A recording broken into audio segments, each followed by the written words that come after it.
Hello friends, ఈ emergency torch అయితే batteries అయితే డెడ్ అయినాయి. ఒకసారి చెక్ చేద్దాం ఈ బ్యాటరీస్ని. చూసుకోవచ్చు, ఈ బ్యాటరీస్ అయితే డెడ్ అయిపోయినాయి అనమాట, అసలు పని చేయట్లేదు. మనం ఈ బ్యాటరీస్ ప్లేస్లో ఈ లిథియం అయన్ బ్యాటరీని అయితే పెట్టి ఈ టార్చ్ని అయితే వెలుగుతూ అయితే చూద్దాం.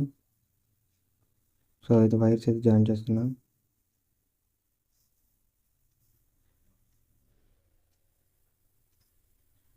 ఒకసారి స్విచ్ అయితే ఆన్ చేస్తాం. చూసుకోవచ్చు, లైట్ అయితే వర్క్ అవుతుంది. మనం ఈ లిథియం అయన్ బ్యాటరీని అయితే టార్చ్కి అయితే సెట్ చేద్దాం. దీనికోసం ఒక ఛార్జింగ్ మాడ్యూల్, ఒక ఛార్జింగ్ పిన్ అయితే కావాలి మనకు ఛార్జ్ చేసేసుకోవడానికి. అండ్ ఇదైతే ఇక్కడైతే సాల్డరింగ్ చేసేసుకోవాలి ఛార్జింగ్ మాడ్యూల్కి. చూసుకోవచ్చు, ఛార్జింగ్ మాడ్యూల్కి అయితే సాల్డరింగ్ అయితే చేసేసాయి 2 వైర్స్.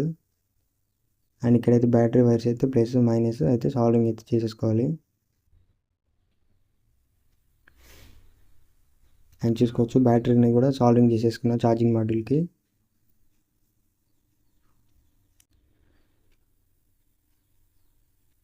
అండ్ ఇప్పుడైతే ఈ వైర్ ఉంది కదా, ఈ వైర్ అయితే ఇక్కడ సాల్డరింగ్ చేసేసుకోవాలి. అండ్ ఈ నెగిటివ్ వైర్ అయితే ఇక్కడైతే సాల్డరింగ్ చేసేసుకోవాలి. ఇలా అయితే ఫిక్స్ చేసేసుకోవాలి. సాల్డరింగ్ కూడా చేసేసాయి. ఇప్పుడైతే లైట్ అయితే ఆన్ చేసి చూపిస్తా. చూసుకోవచ్చు, లైట్ అయితే చాలా బాగా గ్లో అవుతుంది. అండ్ ఇదంతా మొత్తం ఫిక్స్ చేసేద్దాం. ఈ టార్చ్ లైట్లు అయితే ఇదంతా సెట్ చేసేద్దాం. ఇదంతా ఇది ఛార్జింగ్ చేయాలంటే ఇది ఓపెన్ చేసి ఛార్జింగ్ చేసేసుకోవాలి. టార్చ్ లైట్ ఓపెన్ చేసేస్తే ఛార్జింగ్ అయితే చేసుకోవాలి. అండ్ వీడియోని అయితే లైక్ చేయండి. నా ఛానల్ అయితే సబ్స్క్రైబ్ చేసుకోవడం మాత్రం మర్చిపోకండి.